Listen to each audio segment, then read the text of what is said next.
Coffee. কাজের ব্যস্ততার মাঝে নিজেকে চাঙ্গা রাখতে অনেকেই কফির কাপে চুমুক দিতে ভালোবাসেন।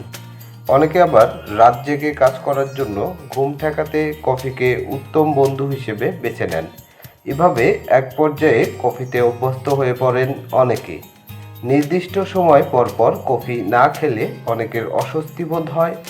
কফিতে প্রচুর পরিমাণে অ্যান্টিঅক্সিডেন্ট থাকে, যা দেহের কোষগুলোকে ক্ষতিকর বিষাক্ত পদার্থ ও রাসায়নিকের মিশ্রণ ঠেকাতে সাহায্য করে।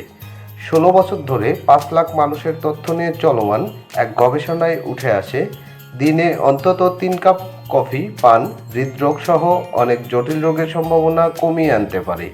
কফির ক্যাফেইন উপাদানটি মানুষের সতেজতা, মস্তিষ্কের কার্যক্ষমতা বাড়াতে খুবই কার্যকর।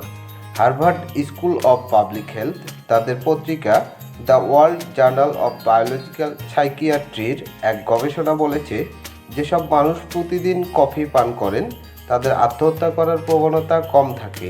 কফি মানুষের আত্মবিশ্বাস বাড়িয়ে দেয়। অতএব আমাদের সকলের উচিত প্রতিদিন কমপক্ষে 1 কাপ কফি পান করা।